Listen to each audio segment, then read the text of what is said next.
So we get started here. Most of you know who I am. And Chad Timber with Clean Resources. So, we got a question in the back already. We're just going to skip the, yes, the beer's that way.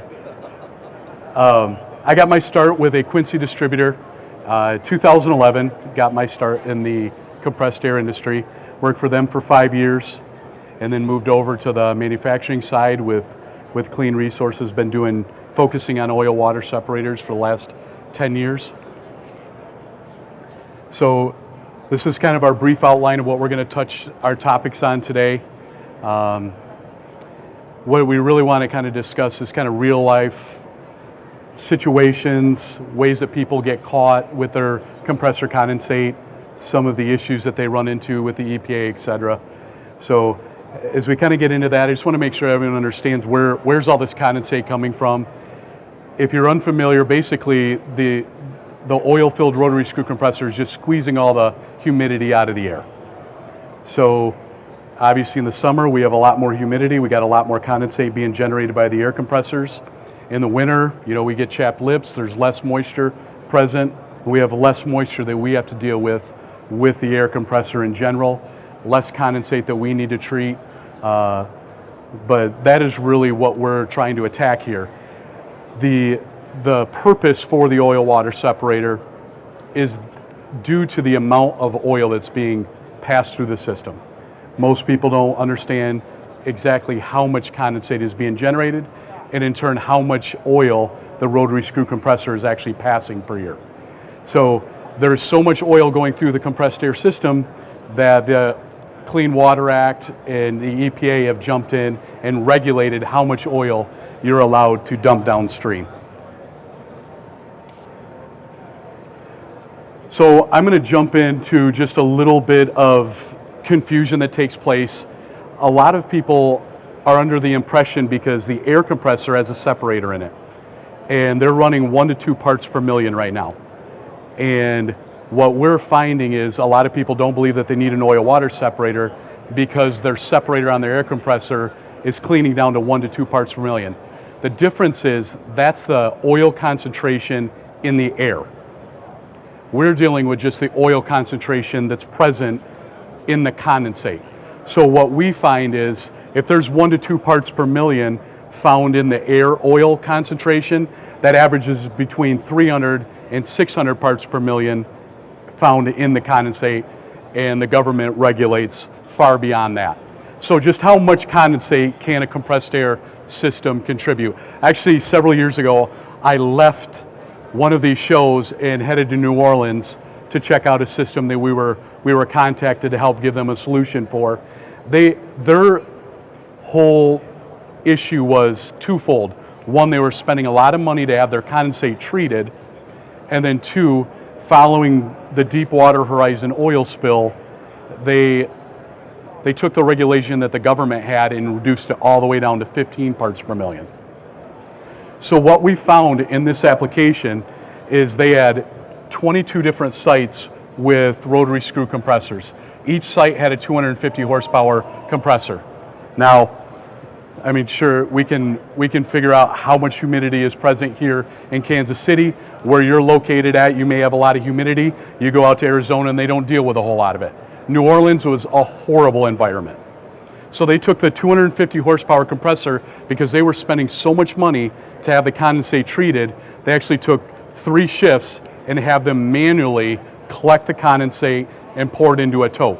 One 250 horsepower rotary screw compressor produced 356 gallons of condensate in one day.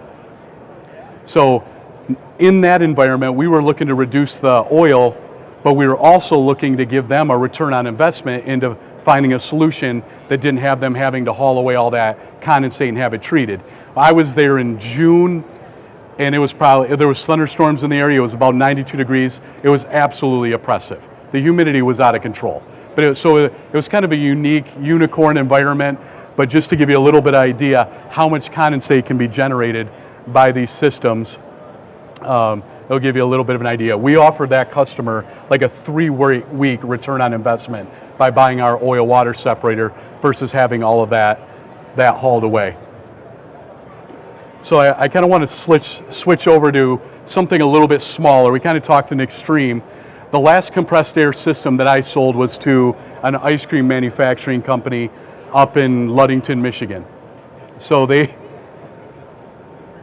had a rental compressor in and a temporary compressor room, but they were growing so rapidly, they didn't have an actual good oil water or a good compressed air system design.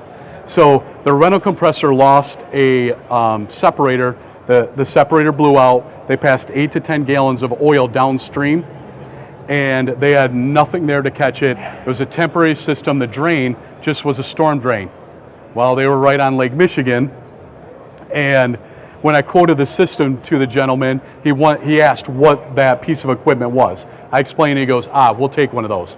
So later on, we're walking through the plant, and he goes, the reason why we need to have that, and he was explaining what happened with that rental compressor, the storm drain led right to the marina that was in town across the street. He was walking his dog that night. The entire marina was an oil slick. And he knew it was from him. So he goes, we will absolutely take an oil water separator and we'll make sure we don't do that again. So fortunately for him, they got a pretty good storm, kind of blew all that oil kind of to an edge that in the next 24 hours, and he could sleep a little bit better at night. One of the things that I want to talk about as well is just exactly who is really enforcing it. Obviously the EPA is involved. The problem with the EPA is they don't have a whole lot of enforcement agents. So we get a call randomly. It could go 3 years before we get another call, but an EPA agent that was on site caught someone without an oil water separator system. Most of the time that we catch someone, it's usually local code enforcement, someone that worked for government and then moved into a local government, and then they will kind of reach out and make sure everybody has oil water separators. The other entity that I found that'll govern over it is OSHA. It's typically only when they're brought in for an amputation, and doing their normal inspections. The other one that I've noticed, I'm from Michigan, we deal with a lot of ISO and TSO audits. They actually do watch this if there is a situation that they have to deal with. The EPA that I had a run-in with, they contacted us. This was probably 7 or 8 years ago. It was a very large manufacturing facility in Atlanta, and they were walking the exterior of the building and walked past something sticking out the wall, and it happened to fire at the time that they were walking by. So they see a little vapor mist shoot out, and they're like, well, where's that coming from? What is it? They traced that back. It actually went into the compressor room, and they located the issue. Now, they actually had one of our oil water separators sitting there in use, but they did not understand that our system can handle all of the plant pressure as well. So our system is going to take all that pressure in, diffuse that to ambient. So he had all the pneumatic drains running into our oil water separator, but all the timer drains firing off outside. So they recognized the situation, contacted us, they connected all the timer drains to the oil water separator, and that saved them from getting a pretty significant fine.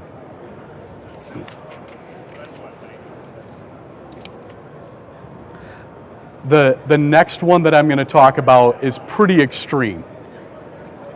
So a lot of times when I'm doing a training with a distributor, I'll talk about our oil water separator being an insurance policy from these fines. Because depending on the size of and I would say probably the marketability of the company, if Coca-Cola got busted versus a small tool and die shop, Coca-Cola is going to get a much stiffer fine because they know they've got deeper pockets. All right, so it becomes political in nature. But we're an insurance policy that kind of braces people for those fines. So there was a system in the Northeast. It was actually in the food industry, and they were running on the old Ingersoll Rand piston compressors, the 150 horsepower and above XLEs. And these compressors had been in for decades. And they did not have any oil water separation on site. It was just going outside to the ground. The condensate lines would go outside. They had saturated, there was so much oil saturation that they completely contaminated all the ground all the way to a river that was sitting behind the facility. So how they ended up getting caught was a gentleman in a kayak drifted past, just going down river, saw an oil slick, went upstream, located that it was coming out of the ground. He called DEQ on them. They did a site visit, and they found that all of the ground was saturated all the way to the back. The penalty for this one was much more significant because there was a railroad going through, and they had to shut the railroad system down for over a month. And at that point, the fines became so excessive, they ended up shutting the plant down. So that's a pretty extreme situation. And this one, we wanted to get everything in. The actual ground that was on the premises was about 100 yards long before it even got to the river. There was tens of thousands of gallons over the decades of oil that had contaminated that ground. That's a pretty extreme case. It's not something that we typically see. One small one that we had happen several years ago, gentleman bypassed all the safety standards on his CNC machine, working third shift, got his pinky amputated. With that, OSHA had to have a mandatory site visit after an amputation. As they did their little thorough inspection, they found several incidents inside, but they walked the exterior of the building, and the oil, what they found was a half moon of dead grass. They traced that back inside. They found out that it was the condensate drains that were shooting outside, contaminated the ground outside, killed the grass. They ended up getting a fine of about $24,000. It's a small manufacturing company. They also made them excavate the ground outside down 12 foot and have that hauled away as hazardous waste, which cost them another $20,000. So with the cost associated, they were able to argue their fine down to about $4,000, but it was an entire week of payroll for that manufacturing facility, all brought on by OSHA. So another one that we noticed, I had a plant in Detroit, gosh, this is 5 or 6 years ago. They had an ISO inspection going on. So up in Michigan, we're dealing with water, right, with an oil water separator. So they had their lines discharged outside in between the buildings. Well, they froze.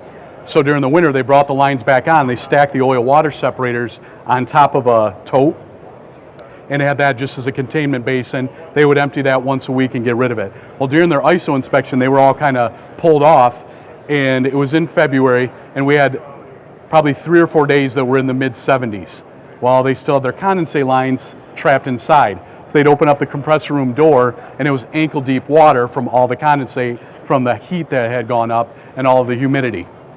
So they were wondering what they could do to get rid of it. Well, they ended up vacuuming up all that water. It was hundreds of gallons of water because they had about 450 horsepower of compressed air on at the time, and it was 75 degrees, so there was a lot of condensate being generated, which quickly overwhelmed.